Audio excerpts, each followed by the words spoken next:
POV. You are a double agent fooling Hitler. Operation Fortitude. 1944. London. MI5 Headquarters. January 1944.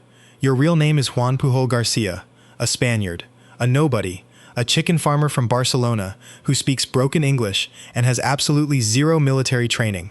And you are the most important spy in the entire war. You sit across from Colonel Roger Hesketh of British intelligence. Between you on the table is a map of Europe. On that map, marked in red, is the most ambitious deception operation in military history, Operation Fortitude. The plan is breathtakingly simple and impossibly complex simultaneously. Make Hitler believe the D-Day invasion is coming at Pas de Calais, the narrowest point of the English Channel, while the real invasion hits Normandy, 200 miles away. To make Hitler believe this, you need one thing above everything else: a spy he trusts completely. Colonel Hesketh slides a file across the table toward you. Your German codename is at the top, Garbo. The Germans think you run a network of 27 agents across Britain, Hesketh says. Every single one of them is fictional. Every single one of them exists only in your imagination. You smile. You invented all of them yourself. The British didn't recruit you. You recruited yourself. The war is going badly for everyone. You are living in Lisbon, Portugal, watching Europe tear itself apart, burning with hatred for fascism and Franco and everything Hitler represents. You walk into the British embassy and offer to spy for them.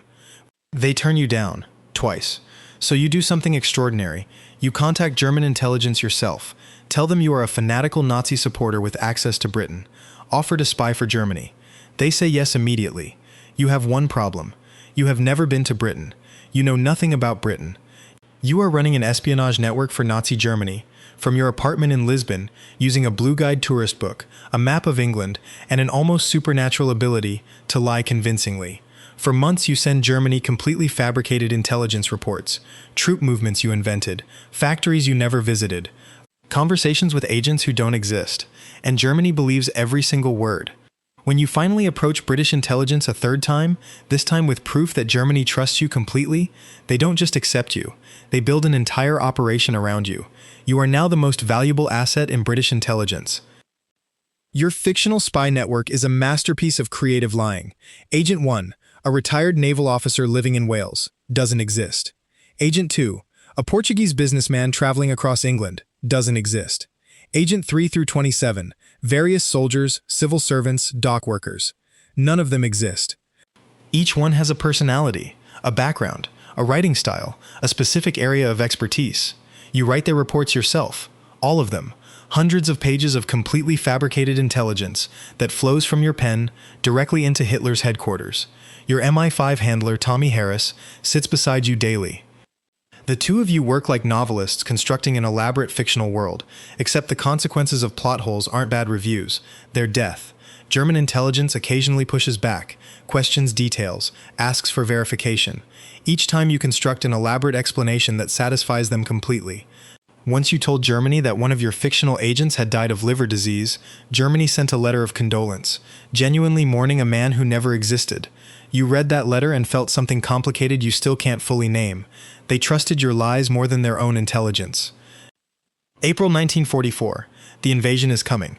Everyone knows it. Germany knows it. The question keeping Hitler awake every night is simply, where? Your job is to answer that question. Wrongly, convincingly, fatally wrongly for Germany. You begin feeding Berlin a carefully constructed picture. Through your fictional network, you report massive troop buildups in southeast England, directly across the channel from Pas de Calais. You report seeing American General Patton, the general Germany fears most, commanding these forces personally. Patton doesn't exist in southeast England either. He's a fiction too, a deliberate one. Inflatable tanks, fake radio traffic, empty camps with lights and vehicle sounds, an entire fictional army. The 1st United States Army Group, FUSOG, 150,000 soldiers who exist only on paper and in the German High Command's growing certainty. Berlin receives your reports with enormous excitement. This is exactly what they expected. Of course the invasion comes at Pas de Calais. The evidence is overwhelming. 15 German divisions sit waiting at Pas de Calais. 15 divisions that will not be at Normandy. You write your latest report to Berlin. Sign it with your codename. Garbo sends his regards.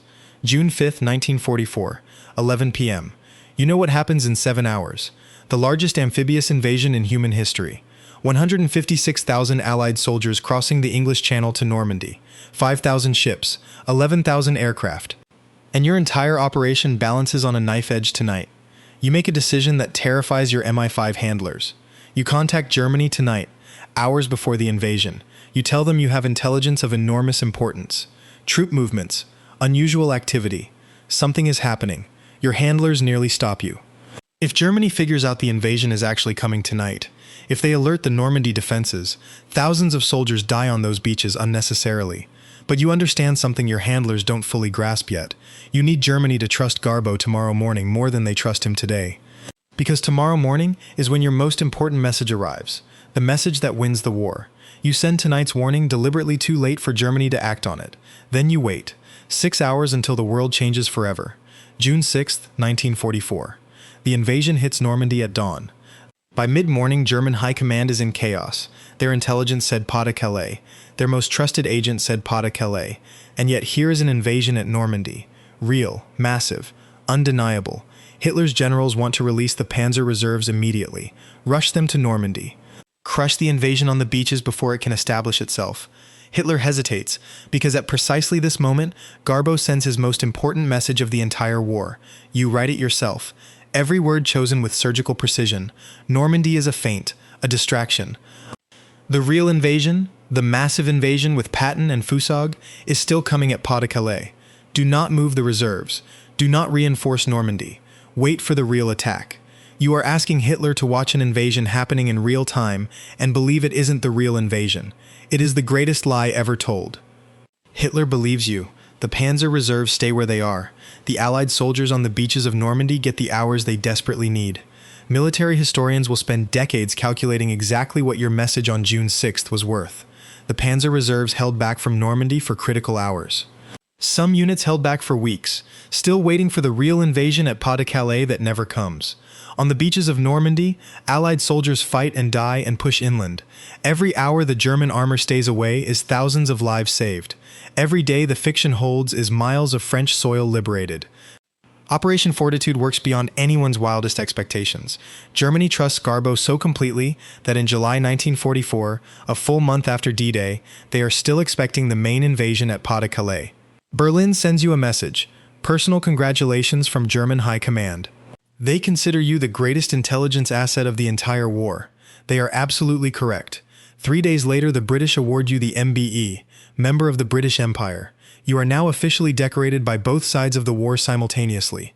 Tommy Harris reads both citations aloud in your London safe house. Both genuine, both heartfelt, both completely unaware of the other. You sit in your chair and laugh until your sides hurt.